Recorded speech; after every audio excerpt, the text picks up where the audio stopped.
கடகராசிக்காரர்களுக்கு மகா உன்னதமான யோக மாதமாக இந்த மாதம் அமையுங்க. அஷ்டமச்சனியில் நீங்கள் பட்ட கஷ்டமெல்லாம் கொஞ்சம் கொஞ்சமாக அப்படியே விலகிட்டு வருதுன்றதை இப்போவே கடகராசிக்காரர்கள் நிஜமாகவே உணருவீங்க. இந்த மாதத்தில் ஒரு பெரிய நன்மைகள் கண்டிப்பாக உண்டு. 3ஆம் இடத்தில் இருக்கக்கூடிய செவ்வாய் 4ஆம் இடத்திற்கு வந்து குருவின் பார்வையில் இருக்கிறார். 9ஆம் அதிபதியை 10ஆம் அதிபதி பார்ப்பது என்பது, அதாவது இந்த தர்மகர்மாதிபதி யோகம்னு சொல்லுவோம். 10ஆம் அதிபதி என்ன பண்ணுறார்? 10வது வீட்டையே பார்க்குறார் செவ்வாய், உங்களுடைய ராஜயோகாதிபதி. அது வந்து ஒரு வகையில் தர்மகர்மாதிபதி யோகம். அவரை 9ஆம் அதிபதி பார்க்கிறார் என்பது வேலை, தொழில், வியாபாரம், விவசாயம் போன்ற ஜீவன அமைப்புகளில் இதுவரைக்கும் கஷ்டத்தை அனுபவிச்சவங்க.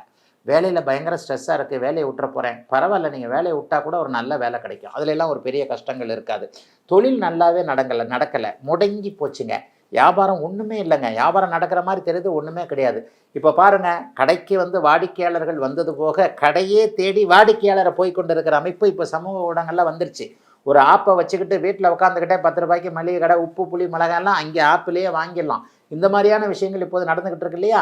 அப்போ கடகராசிக்கார வியாபார பெருமக்கள் எல்லோருமே அப்டேட் ஆகணும் அப்படிங்கிறத உணர்த்துகின்ற ஒரு நல்ல மாதமாக இந்த மாதம் இருக்குங்க. ஏன்னா சிறு சிறு மளிகை கடை அமைப்புகள்லாம் இப்போது கொஞ்சம் கொஞ்சமாக வேறு மாதிரியான ஒரு கூட்டு முயற்சியில் வந்து கொண்டு இருக்கக்கூடிய இந்த அமைப்பில் ஒரு விழிப்புணர்வு வியாபார பெருமக்களுக்கு வரக்கூடிய மாதமாக இந்த மாதம் அமையும். செவ்வாய் 4ஆம் இடத்துல அமர்ந்து அப்படியே ஒரு 45 நாட்கள் குருவின் பார்வையில் இருக்கிறது மிகப்பெரிய ஒரு சிறப்பான ஒன்று.